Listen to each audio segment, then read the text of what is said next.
Welcome, folks, to another episode of the Chapter 3 Stigma podcast. This is for individuals who are dealing with struggles of addiction and dependency and having it result in loneliness, feelings of separation, depression, and anxiety. The purpose of the Chapter 3 Stigma podcast is to show you that you are not alone. And to do that, I have chosen to share my story of recovery with you to give you hope and show you that there is a future, there is a way out, and you can live a full and fulfilling life as an addict or as an alcoholic. I found great relief in my journey of recovery sitting down with other alcoholics and addicts and talking through their mental state, their thought patterns, their behaviors, because what that allowed me to do is see that I was not unique. These thoughts and behaviors and cycles that I experienced as an alcoholic, I thought I was completely alone in my struggles and in my weakness. And I hated myself for it, and it made my hole and my hell deeper.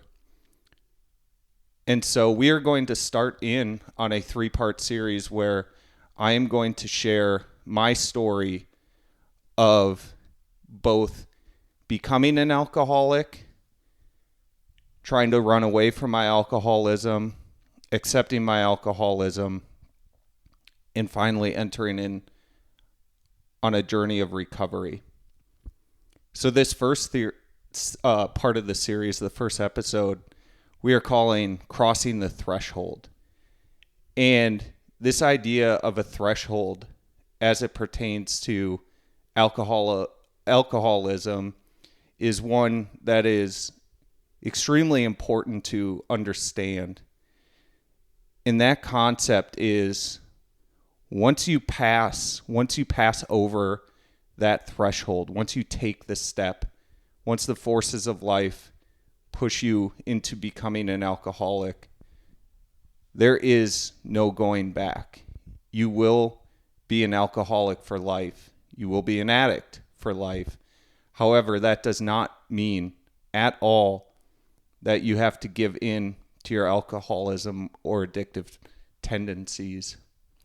So I think it's very important to talk about the threshold and to show you how I crossed my threshold and then what that led to in terms of the cycles of addiction that I went through.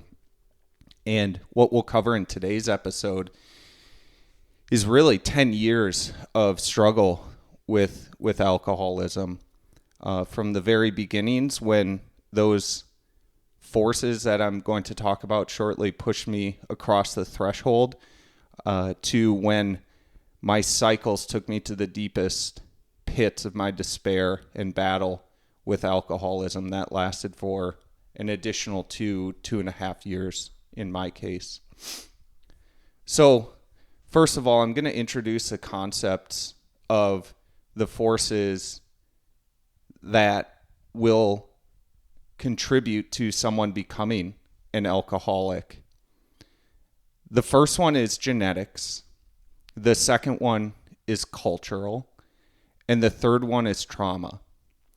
And in this podcast, I'm going to detail basically how each box got checked and amplified for me in a big way at a very specific moment and period in my life. And really how that led to me being an alcoholic and me being able to distinctly define myself as an alcoholic at a certain point in my life. As I've thought and reflected more about my story, that distinction has become pretty clear to me. And I know from your perspective, it might be very confusing and you don't know when this happened or why this happened. And just know that's okay. It truly does. You might not ever know. But it truly does take time and a lot of energy and effort spent on reflection to understand maybe that critical moment or the critical time period where you were pushed across the threshold into alcoholism or addiction. So we're going to get into my story here. But first, I'm going to introduce our first podcast guest ever, and that is my wife, Alyssa.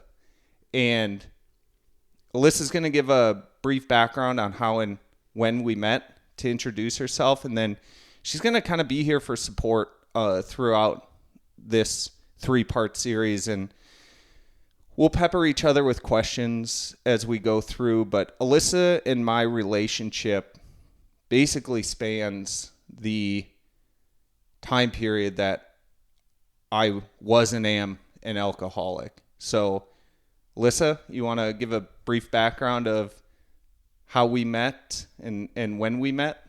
Hi, yes. Well, first of all, thank you for including me in this process that you're doing here. I'm very proud of all the work that you're doing so far, and I really do hope that this has an impact for others, as I truly believe it will. So we met in college. We were in the Greek system at the university that we went to, and there was a time, essentially spring of our sophomore year of college, where we were together at various gatherings, and essentially at one of those gatherings, which was a party, we were drinking, and we decided at that point that, the sparks were flying. We felt like we had something going between us, and we were wanting to explore that further. So our relationship really, we did meet at a sober event, to be fair, but we studied together. We studied together a couple of times, but ultimately, like, when we had defined that, I think there's something going on between us, it was while we were drinking. And so, I hate to say it, but part of our relationship is rooted in that culture that we were in that period of time in our life. Yeah, so, absolutely. We met sophomore year. We started officially dating junior year of college, and our relationship spanned essentially through the remainder of our time at the university we were at, and then into my time in grad school and your initial parts of, or your first career steps, I should say. And then after 8 years of being together? Yes, yeah. 8 years, 7, 8 years. Clearly we haven't nailed down exactly, but after several years of being together, we got married, and we pretty quickly moved away from the Midwest, where we had grown up and had our family, and just decided to take on our own lifestyle by moving out west. We moved to Idaho, and we didn't know anyone here. It was a big leap, and essentially wanted to establish ourselves out here. We'd always had that travel bug in us and wanted to make some moves out of the Midwest and really establish ourselves as individuals. And that was why we came here. And we've since had 2 children. We have a dog. We are living the American dream, you could say. Yeah, basically. Yeah, so it is interesting looking back. So the time frame is we met spring of 2010, started dating that fall. And really the time period that I pegged down as when I crossed the threshold and became an alcoholic was spring of 2011. So backing up just a little bit, my history with alcohol. So it's really interesting. I never had the urge to drink growing up through high school. I never even saw my parents drunk. My parents were incredibly responsible. There is literally a single memory that I have of one of my parents where just kind of from a comical perspective, it was like, oh, I'm seeing like literally for the first time that they had a little fun. And I distinctly have one memory of my entire first 18 years of a close family member of a parent being drunk. And I wouldn't even call it overindulging at all. You just said fun. They were having a little too much fun. Yeah. And they were very fun. They were very funny.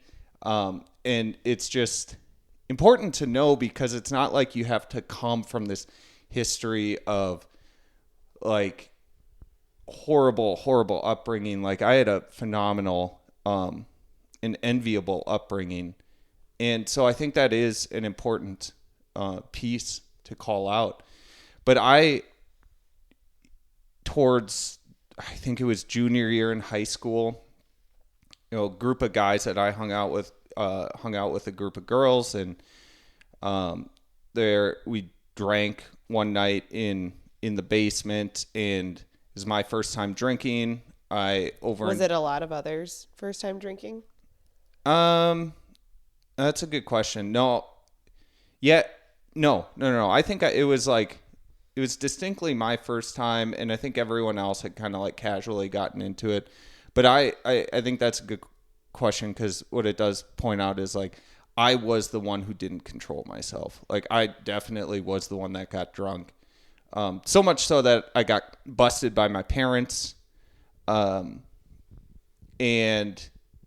went through that whole deal with them, kind of getting reprimanded and feeling super guilty. And so I swore it off. It was like, okay, don't need that. But the interesting thing to call out, my first time drinking, I distinctly have memories of this warm, fuzzy, relaxed feeling and this concept that like I could be comical, quirky, and just again relaxed and comfortable with myself, which is a really hard thing for a junior in high school, especially someone like me who sprouted like 8 inches in a year and was very awkward with their bodies in terms of coordination and stuff. So anyway, that's a tangent that we won't chase down. But again, took a break from alcohol because got busted, didn't like the ramifications. So went to college, as you said, joined a fraternity, and naturally started drinking again.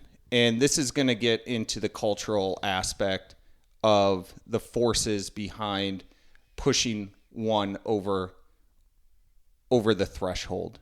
And before getting into any details or stories about the cultural aspect in undergrad, it is important to note the first force as it pertains to finding yourself across the threshold is genetics. And like there just really isn't anything you can do to influence genetics. Like your genes are your genes. And I do believe that I have the genetic potential to be an alcoholic. But really, I'm not going to spend a ton of time diving into that because it's kind of like it's not like a 1 or a 0. You either have it or you don't. Like it's certainly like a spectrum, but on the spectrum, I was definitely leaning towards like a lot of issues with substances and alcohol in my greater extended family. So can I jump in and say one thing about that? So I do think that you have some control over genetics. And the only thing I'll say about that is that you can see what your family history is, what if other people in your gene pool have experienced alcoholism or addiction of any kind, let's say, and you can make the responsible decision to not cross those thresholds or say like, okay, so I see genetically that there is an addictive behavior within part of my family. And so then you have to look at that. And it's hard when you're a teenager, let's say, to really look at that from a from a fully formed frontal lobe perspective of like, well, I'm not going to drink because I think that I could have this gene. And obviously it's experimentation too, but I do think that that is a piece of genetics that you do have control over. Yeah. So, okay. I get what you're saying. And the thing with these three forces is it's like just, and this is super important for someone who's struggling right now. Just because you're across the threshold doesn't mean that you have to partake in your substance of choice. So the point that you're making is someone with a history and an obvious family influence or I guess like issue with substance abuse and alcoholism, like it's clearly in their genes. They can make the decision to abstain, but that doesn't mean like they're still an addict or an alcoholic potentially just from the power of their genes. Yep. Yeah, I totally agree. And so, okay, kind of pivoting back to the cultural aspect of it, again, fraternity and just kind of undergrad time period, for us, that was like 18 to 23 years old. It's just like really bad and quite frankly, pathetic habits. It's drinking games that promote overindulgence. And I know I sound like the old square right now, but reflecting back, it truly is just like creating this terrible relationship and lack of respect for a substance that is, with regards to alcohol, is like one of the most dangerous and deadly substances there is. Like alcohol and benzos are the only thing that will kill you during a detox.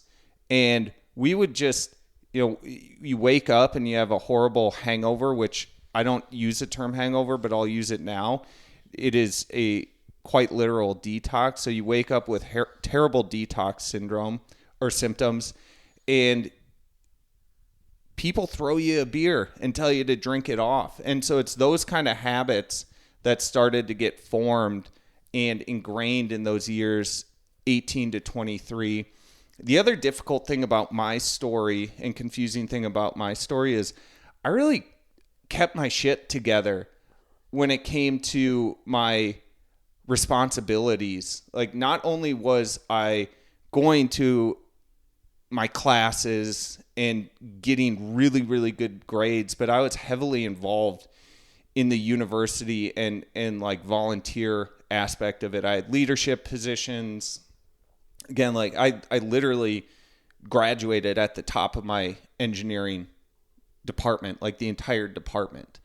And so it was a little bit confusing because I had this like incredible motivation and capability to do really well in school and the things that look good on paper, but behind the scenes, I was creating these really destructive and bad habits. And really, I was getting limited negative feedback about the way that I was behaving outside of waking up and feeling embarrassed or ashamed or regretting the things that I had said or done the evening before. And kind of like going to our relationship, like we were drinking together.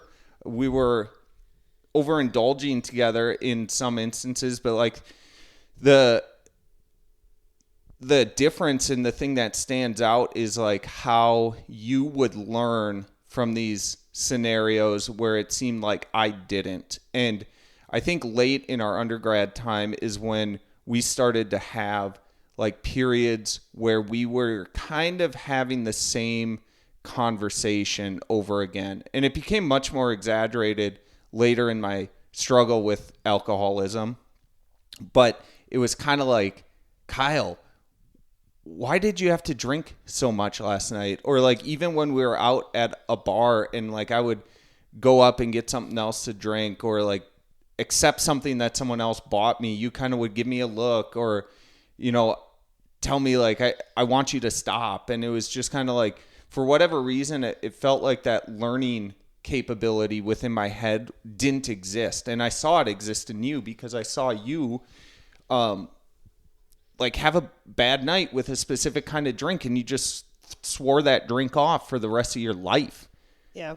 Yeah, no, I totally hear what you're saying. And from my perspective, I think the turning point started to come where it was like at the first drink, I would start watching you or counting like Yes. how many drinks you're having or what kind of drinks you're having. Yeah. Oh, he's having like a double, or he's having a, like a heavier beer, let's say. Yep. Well, and that's super interesting because from my perspective, I picked up on that. Like I could tell that you had this count going on, and I started sneaky, like not like outright sneaking, but like it'd be literally like you turned and looked away and I could snag a drink. Or, I started like, this is interesting because I've never thought of this. It's like that is almost in part what started me down the path or introducing me to me the idea of like hiding it. Okay. Because again, like I did pick up on, because you would say it and I could like see you watching me. I picked up on you kind of monitoring me, which is like a horrible way to have a relationship where you have that imbalance with like trust and respect and things like that. But yeah, no, that's really interesting to think about, just kind of like the start of the hiding and like the secrecy of it, because as you'll see if you continue on with this story, it gets much, much worse. Well, I think the thing with the culture too is that, nobody knew how to respond to it. Like we're all trying to exhort our independence and have this, adult lifestyle, let's say. Yes. But like when you would overindulge and you would do something that was probably something you regretted the next day, it was, it's hard for your peers to tell you that what you were doing was wrong when they were doing the same things, but maybe weren't having the same results from it, or doing it to like a slightly different degree. Like I remember a couple of times even being like, hey, like I really hate to ask so-and-so to, kind of keep an eye on you if you were doing like a guys' night out, let's say. And those pieces were there. Like I was asking those questions and people were, of course, they loved you, they cared about you, they wanted to help you. But at the same time, they're like, Kyle's an adult. He can make these decisions for himself too. And it was this frustrating balance of like, yes, but he seems to not be able to control it the way the rest of us can control it. Yeah. And the other thing that I heard in that regard is like, yeah, but he does well. Like I put a front out for 80 to 90% of my life that things were fine, that I was okay, that like I was showing people that I could handle it. Right. I know you were, and that was the hard part too, was that, like you really felt like, in some ways and in some respects of your life, you were hitting all the goals. Yeah. Yes. You were really you're nailing things down. And like, it was so impressive. And I think that was one of the reasons that like I ultimately stuck with you and was around, was like, gosh, this guy's so successful. Like he, really cares about what foods he's putting into his body. He cares about, the grades that he gets or what kind of career that he has. And, all of those things were so positive that I was like, it was just this like disconnect or this imbalance that you don't expect.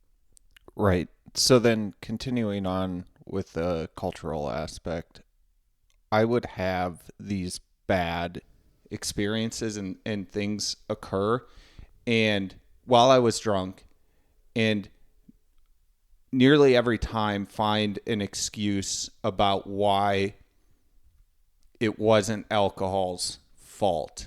And like an example is one of my most extreme moments or time periods of my life when I nearly died. I wound up attempting to open a window, a very old window from like 1920s, and wound up sticking my hand and fist through the window in trying to get it open. And I cut at my wrist, my artery and 4 tendons. And as soon as it happened, I rush to get someone who's sober. Luckily, I knew exactly who was not drinking that night and had keys on them. And I just screamed, I need to go to the hospital now. And thank God I had two buddies there, ROTC, that tied a heck of a tourniquet on me. And by the time they had that tied, we were able to this guy had the sober driver at his car, pulled up, hopped in, and we sped off to the hospital. And I just remember begging him the whole way, please blow through any red lights. I'm not going to make it. And we got to the hospital, and a friend of mine who had come along jumped out of the vehicle first and went rushing in the emergency exit and just screamed, I need help now. And the staff came running up to him because he had gotten so bloody from me. They thought he was the one that had been shot or something, or stabbed or something. And he goes, no. He gets him off me. And about that time, I walked in behind him, and the medical staff sees what's going on and then swarms me. And, they cut the original tourniquet that had been tied and got, more legitimate one put on me. And I bled through that one within minutes, and they had to put another one on and, get triaged and somewhat stabilized in the Ames hospital, and then get put in an ambulance and driven down to Des Moines, where they rushed me into emergency surgery to patch everything up. And, I wake up the next day, and my dad had driven down from Minneapolis when he had gotten the call that I was in the hospital. And, they think that there's a potential that, they just don't know the details of what's going on. But it's like a Saturday night in a college town. So, alcohol's involved. And, I make it through that. I have a ton of PT, like the amount of time that it set me back, just like physically. But I just passed the blame. Like I didn't want to say that alcohol had any involvement in why that incident had occurred at all. I was blaming other people with it. I never actually took responsibility of what had happened with that. I think that's a great example of an experience that you had that, to an outsider, should have been a turning point for you. It should have sobered me up. Oh yeah, absolutely. And I think that along the way for you, with every instance, and there have been several, that should have been that sobering moment, there's always been a fix for every situation that you've been in. And so alcohol could get kind of put to the back of the room in terms of like where the blame was being placed, or like, the scenario was so severe that like, we're just glad to have you alive, and like, it's going to be better this time. And, every time it came back. Alcoholism always came back. And I think that really speaks to the fact that like, yes, this is partially out of your control in terms of like the genetic piece of it, or it is a decision that you're making, to go back to it too. And that it is multifactorial. And and we'll get into this later, but I never could see alcohol not being a part of my life. I know that was a lot of negatives in there, but no, that makes I sense. always wanted alcohol to be a part of my life. I always wanted to be normal. Well, and part of that too is just the people you were surrounding yourself with. Like, it was part of their life. So if it's not part of yours, are you part of their life? Or do you have to, surround yourself with a whole new group of people? Exactly. So then that's kind of the cultural piece of my story in this really quite important part of my life. And it does transition us to the trauma aspect. And trauma is interesting and difficult. And I've met a wide variety of individuals with all kinds of backgrounds and experiences through my time in rehab and my time in recovery. And you often catch yourself, like, you can't compare yourself to other people, and you can't compare yourself to others' stories. And trauma really makes that obvious. And the way I've come to start thinking about trauma and traumatic experiences, because again, I had such a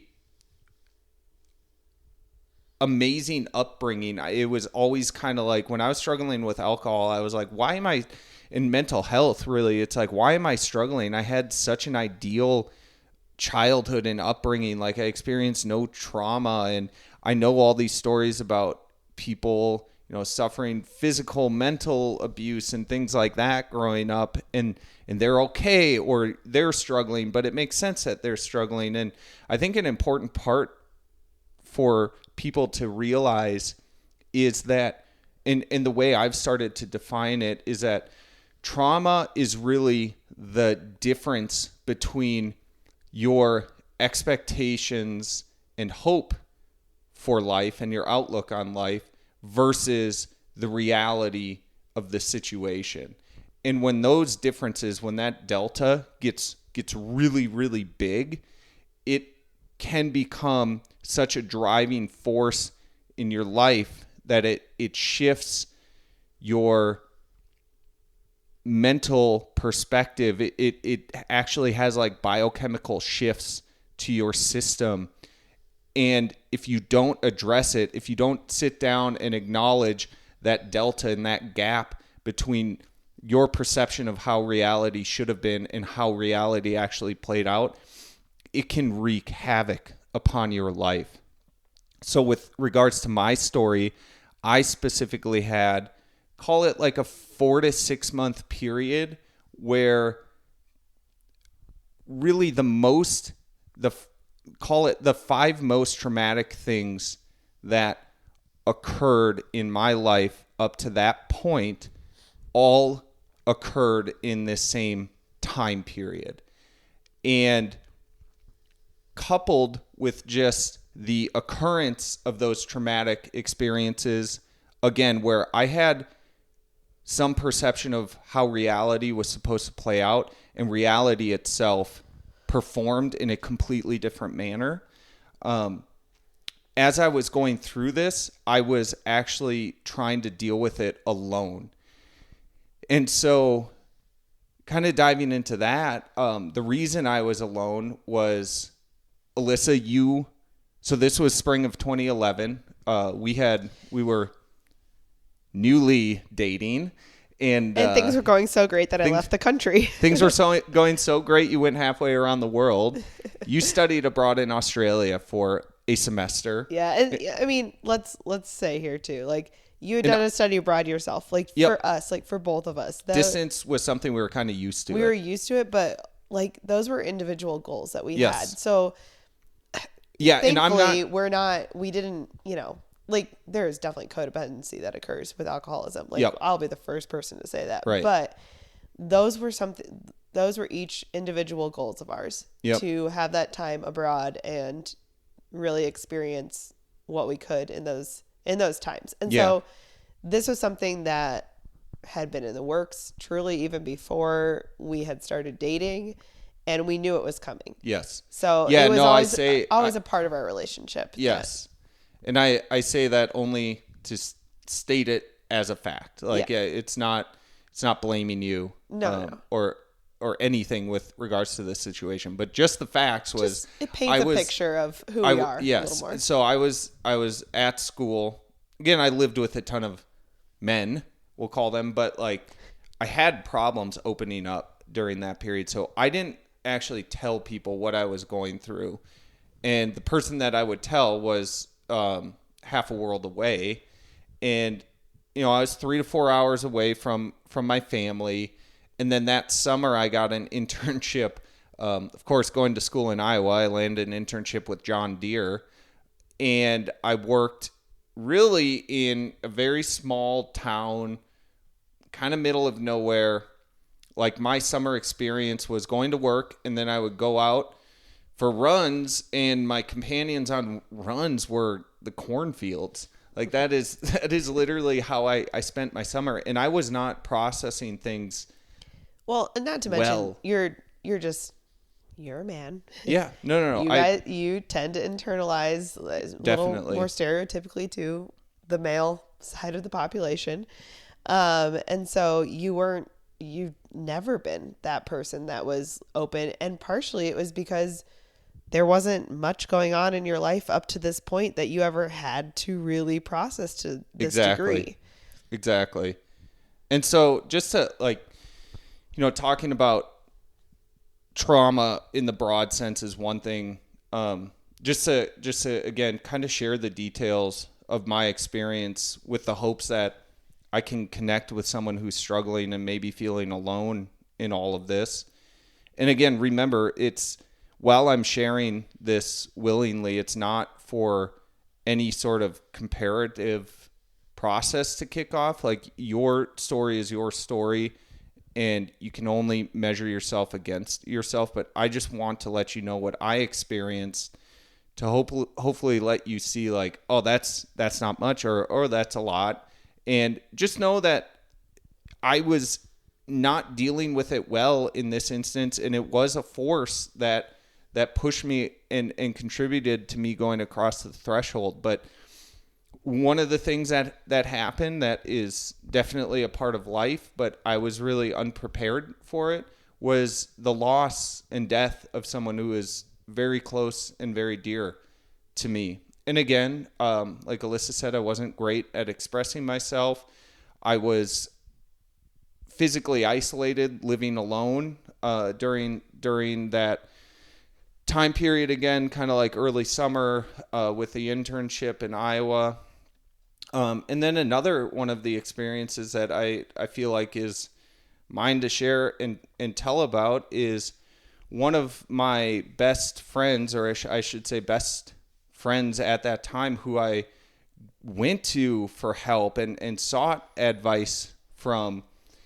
In the spring of 2011, I started finding or hearing rumors that he was getting male friends in vulnerable positions, primarily drunk, very drunk, and then making advancements on them, oftentimes sexually. And I had a feeling in the spring of 2011 that this was happening to me or had happened to me. And then a few months later, at the end of that summer, I actually caught him making advances on me. He thought that it was just he and I hanging out, and I was crashing at his place before catching a flight the next day. And so he was really pushing us to go out, and I kind of pushed back against it because it's like, I got to get up early and catch a plane. And so anyway, we did go to a bar. I had one drink. I can tell you what drink I had. I had a Crown Royal on the rocks because that was fancy for me in college. And I'm like, we got to go back. I need to get to bed. Flight's early. So we wound up going back to his place to crash, and during the night he wound up making advancements on me, thinking that I was asleep, and I thwarted those advancements. But it was the first time that it was discovered that this was, and confirmed that this was actually happening.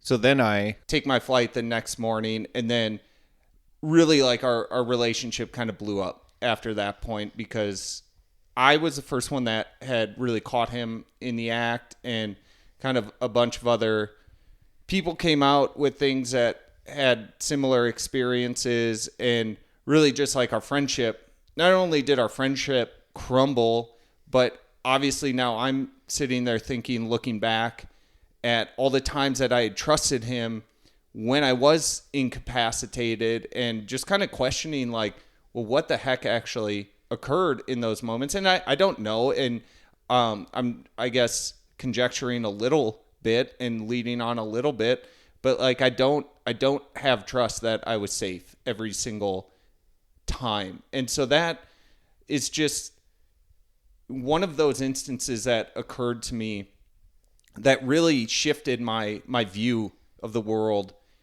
And a lot of these things, a lot of these traumatic experiences, unfortunately had compounding effects because they sort of reinforced a thought pattern or belief system within me at the same time, and I was not addressing it in a healthy way. And that was, I mean, you weren't talking about those things. I wasn't with me talking about it even. at all. No, not to anyone. And I mean, I wasn't gone when some of that stuff was occurring at the end of the summer of 2011. And I mean, you weren't even telling me. And I say you weren't even because I would have, I was your confidant at that point, and I was the person that you were telling those things to. And you had opened up to me about some of the things that had occurred earlier in the year, but never, I mean, it was years before I learned anything about, what was happening with that friend. Yeah. Right.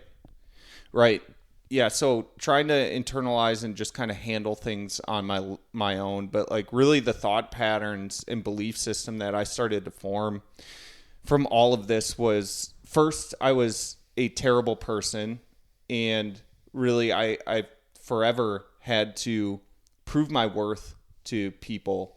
And that really impacted our relationship in a big way because for years, and this was nothing of your doing or insistence, but for years I always viewed myself as the lesser of the two in this relationship. Yeah, I mean, I think too, like you didn't understand where my love for you came from. Exactly. And yeah, the self-love aspect plays a huge part in my story, and we'll get to that in later episodes. And so another thought pattern and belief was the world is a terrible place and people could not be trusted at all. So this drove me into isolation even more. Another thought pattern was just, again, kind of coupled with the first one, but I was just a complete and utter failure. This is, again, just despite having what on paper looked like all of my ducks in a row, my life really sorted and figured out, I could just never see myself as successful in anything because I was just viewing it through the lens of me being a terrible person, the world being a terrible place. And then finally, the last big thing that it led to that I didn't even realize in the moment or in the years that it was occurring, but only on reflecting back on my time in early addiction and alcoholism, was that God was a lie, because I could not understand how God would ever permit so much suffering and pain to occur in this world. And that was a belief that took a lot of time. And quite honestly, like given what we've been through recently, like I feel like I'm only now sort of starting to piece that one together and figure that one out. But this idea that there is so much suffering and pain in the world and there couldn't be a God because why would he ever let that occur just became this fundamental belief of mine. And so kind of looking at all of those aspects and those forces, the genetics, the cultural, and then finally the trauma that I experienced, it just became really clear to me that, like, hey, spring of 2011, that threshold into alcoholism for me got crossed. So what I'm really going to cover, it's going to feel kind of weird, but I am going to zoom through a number of years very rapidly here to wrap up this podcast episode. But really the reason that I can kind of fast forward through so many years is what started occurring was just the same cycle on repeat. The only difference was my lows got lower. Yeah.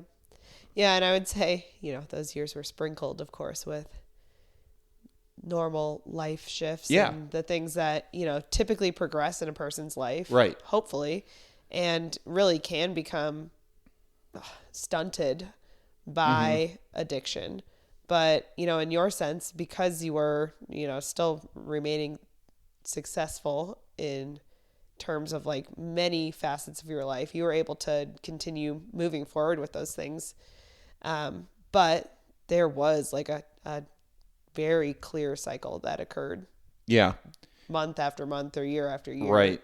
And one of the most dangerous advancements of my alcoholism in those cycles was the first time that I drank alone on a Sunday to cure a hangover from the weekend experiences that we had. You were in grad school. I was working at this time. And I honestly I know that I was at your apartment. I don't remember if you were there. I don't think you were there. I feel like if I would have been there, I would have remembered this story, and Yeah. I don't remember the story Right. that you're about to tell. Right. And so we lived separately, but your apartment and my house were a 15-minute walk apart. Yeah, we had exchanged keys. We were serious. We were pretty serious. And but anyway, I remember laying on your couch watching a Netflix show, just trying to get over the symptoms of detox that I was going through, and like having the thought that I should poke around your kitchen for something to eat or drink, or to help me feel better. Because when you're going through detox, there's nothing you want more than just to be done with it. But detox is a drawn out and dangerous process. And I was poking around your kitchen, and for whatever reason remembered that you had a bottle of vodka in the freezer, and I pulled it out and I started drinking it, and I started to feel better. And so Good old hair of the dog. Hair of the dog. But that door of drinking to cure the detox symptoms and doing it alone was all of a sudden opened up. And so the cycles from that point would really be like, it really was me overindulging like on the weekends, and then starting to leak into like Thursday night. And, I would set rules for myself where it's like, well, I'm not going to drink on weekday nights. I'm going to work out every weekday. And then but man, the weekend came and all rules were off. And then slowly it started leaking into drinking Thursday nights, and then drinking Sundays at like brunch with friends. And then it was just kind of this leak into the rest of the week. And I would go through cycles where I would really have, multiple days and multiple weeks in a row where I'd just get really plastered and really drunk, oftentimes alone. And to your point earlier, like it really decelerated our relationship and the ability for us to just grow as a couple. And the thing about my cycles was I was always finding an excuse or external factor for the question of, well, Kyle, why did you drink so much? Well, like, why were you drinking alone yesterday? And it's like, oh, I'm stressed about the financial burden that I feel like we are under as a couple. Or I'm stressed about the fact that we don't own a home, that we're still renting and we're in our late 20s. Or I'm stressed or have anxiety about, not being married yet, and always feel like we're waiting. And it truly was in a sense, like I was always waiting for something to occur or some milestone to happen in my life. And it's like, oh, when that happens, I will be better and I will be happy at that time. Yeah. Well, and some of you may be wondering, where was I during this whole process of, these Thursday night binges or the Sunday brunch? Where was I during the day?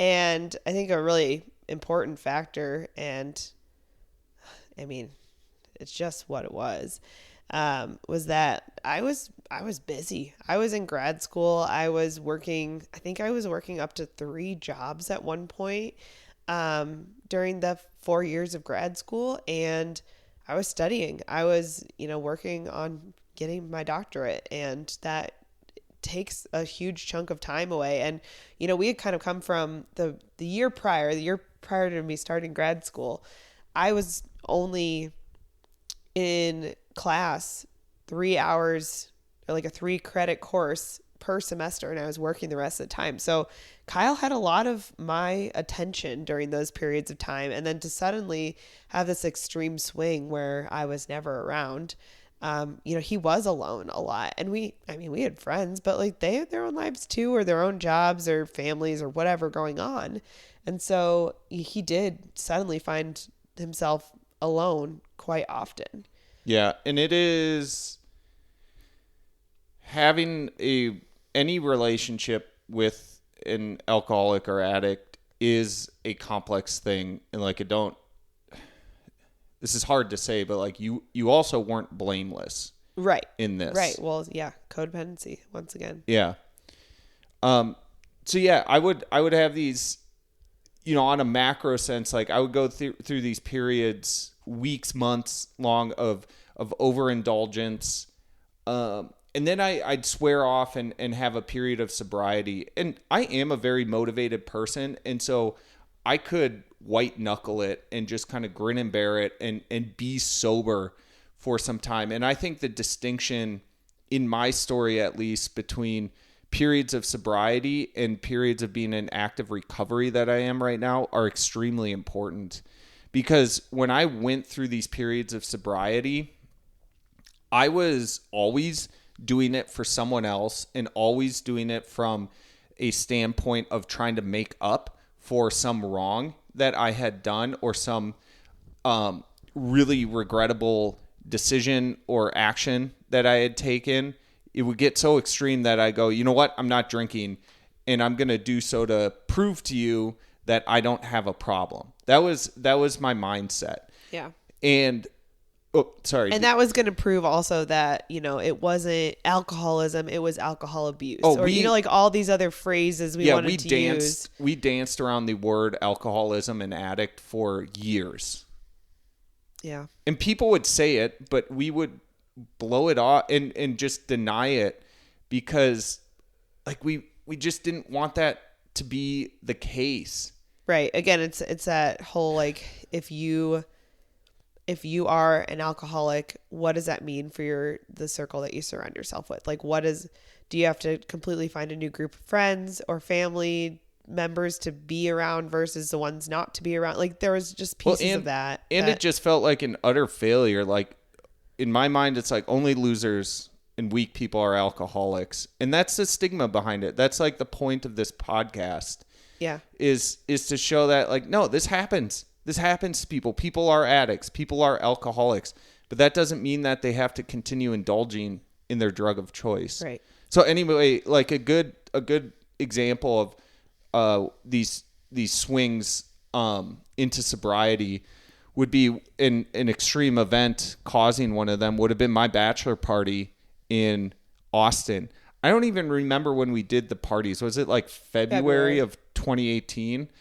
So me and my buddies go down to Austin. You were in Arizona. And honestly, up to the first night was relatively tame for us. And then the second night we did some activities, and then we went during the day, and then we went out and we were just going to listen to music, a few of the concerts at a bar for a little bit. And it was the strangest thing. Like, to this day, I genuinely don't know what happened, but we were on the second floor, kind of like open balcony bar, listening to a band. And there was also a bar downstairs. And I remember a couple times going down to the bar downstairs to get a drink and kind of doing it because it was like, oh, it's a quicker line. But also, like, my friends then didn't see how much I was drinking or that I was getting another drink. And then quite literally, the next thing I remember, in a very like motion picture, blurred, distorted sense, were just these bright lights and 2 police officers standing over me, and the recognition that, like, what the heck, I'm on a bus. How did I get on? Like, just no idea what was going on. And then again, just kind of like in this very distorted motion picture sense, like being grabbed and kind of like, well, cared for by someone. And the next thing I know, I wake up on a couch and I'm like, where is my phone? And this guy comes out and he's like, man, are you okay? Like the cops were really pressing you last night. Like we're at the end of the bus route. And so I just grabbed you, brought you back to my place. Are you doing okay? You seemed really, really out of it. And I'm just panicking. I'm like, where's my phone? I don't remember the address of our Airbnb that we had. So like and my buddy had booked the place. So I have like, my mind's racing. Like I have limited information to get back to my friends. And like the sun's up. It's like, I don't even know what time the next morning. And I can't find my phone. And I take like one last desperate stab between the couch seats and hit my phone. And I'm just like, oh, thank God. I was just so embarrassed. I just bolted out of that guy's house. And I go down to the street and I pull my phone out to call an Uber, start calling people, figuring out how to get back to my friends in the Airbnb. And it's just like, my phone's dead. And so then I have to go to a gas station, talk the guy behind the counter into letting me charge up the phone.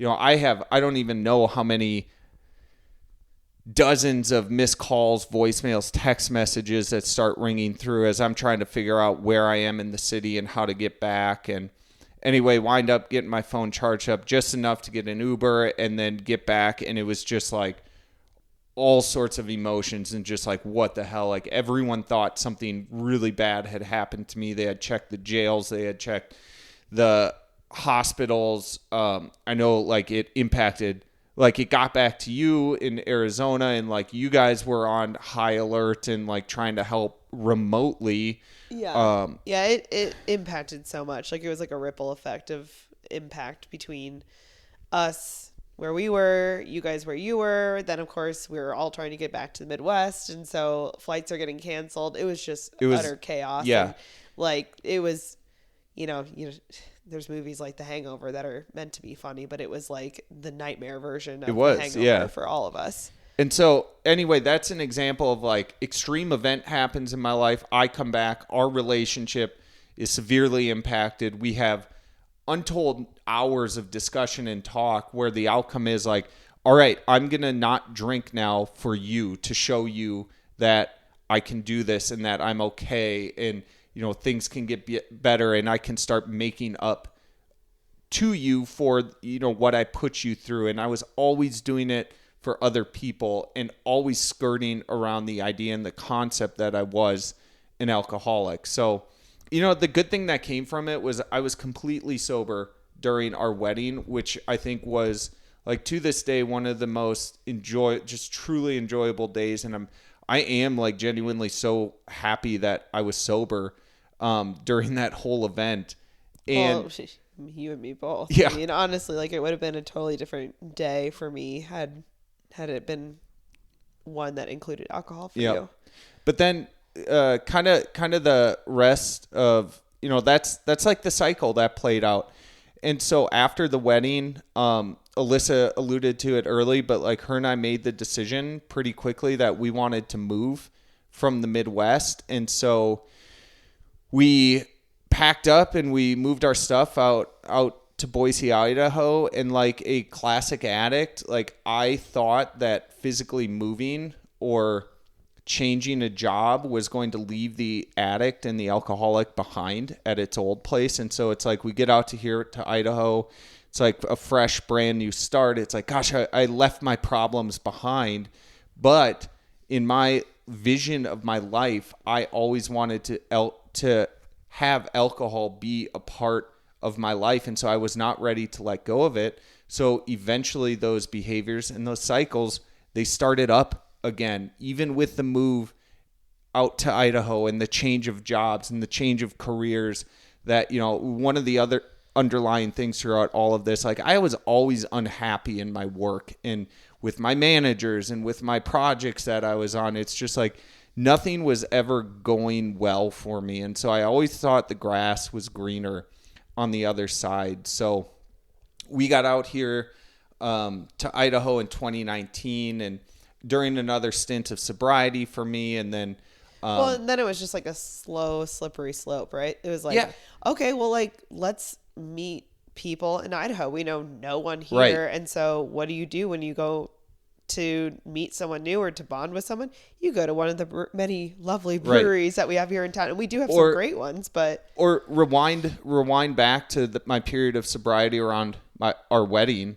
I broke that on our honeymoon. Yeah, because it was let's have some Mai Tais. Let's have, We're in Hawaii. come on, we're in a Let's great do this. spot. I've proven to you over the last, X number of months that I can handle it. Like, alcohol's not going to be a problem anymore. And so it was like, we were in Maui for a week. We bought like a 12-pack to have in the room, and then we would have drinks at dinner. And it was like, oh, isn't this wonderful? I can have alcohol again. And then the cycles came back. Yep. And they always wound up at a lower low than I was previously. Yeah. Yeah, so, and I think that's where there's the enabling right there, right? Exactly. Me being like, oh yeah, you've proven it. You've done it. We've done it, and I want to drink, and I want you to be able to drink. Right. So we can handle it this time. And that was never the case. Right. And so then to close... And to lead into the next episode, in early 2021, Alyssa and I stepped into what is absolutely our and my version of hell, and self-created hell. And so in the next episode of my story, we will cover what led to that and how deep it got, and how I finally found myself in a state of living a life that was unmanageable and ready to accept myself as an alcoholic and begin my road and journey on the path of recovery. So, Alyssa, thanks. I know we're in a good spot right now, but this stuff is still not easy to talk about. Or I shouldn't say we're in a good spot. We're in a healthy spot. Yeah, I would agree. And just in closing, again, think about the threshold and think about the 3 forcing functions that can push you across that threshold: genetics, culture, and trauma. And I really want to impress on you, if you are struggling, you are not alone. There are others out there that have the same problems, the same thought patterns, the same behavior. It is possible to find a meaningful life as an addict, as an alcoholic, by committing yourself to a lifetime in a journey in active recovery. So with that, we'll talk again in our next episode, and I love you. Thank you.